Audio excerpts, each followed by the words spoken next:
Alright, so now that we're a little bit familiar on how functions work, for the rest of this section, I'm going to be showing you a few other basic functions that get used quite frequently.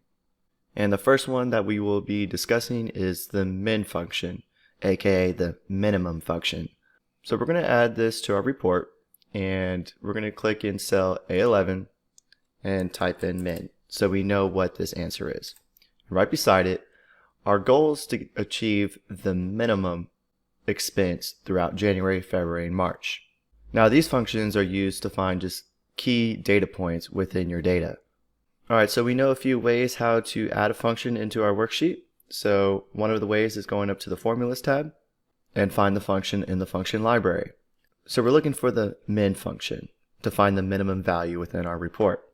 Now sometimes it might be hard to find what function you're looking for in these books. So minimum may be under math and trig. Let's scroll down to the MSs. It's not there.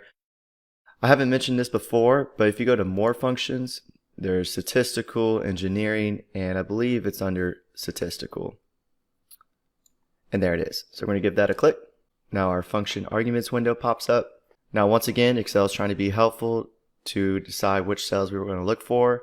Right now it says B4 through B10. Well, that includes our total and this blank cell, so we don't want to do that. So let's go ahead and change this range of cells by clicking B4 and dragging down to B8. And down here it tells you again what the function actually does, which is returns the smallest number in a set of values, ignores logical values and text. So we're going to click OK, and the minimum function gives us a value of 80.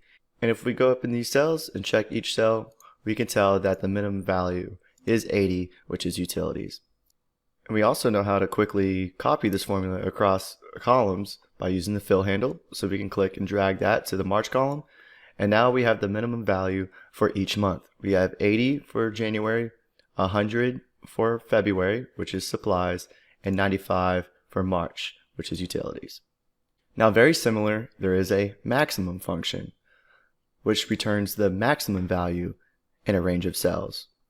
So in cell A12, we're going to type in max, come down here, and instead of searching it for in the functions library, I'm just going to start typing the equal sign and start typing max for maximum.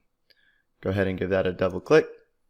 And I know this little help box down here doesn't give you much information about the function, so let's go ahead and go to our functions arguments window by clicking the FX button.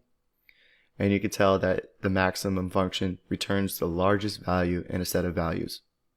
So in our first argument, number 1, we're going to click this, and we're going to select the range of cells that we want to find the maximum in, and click OK.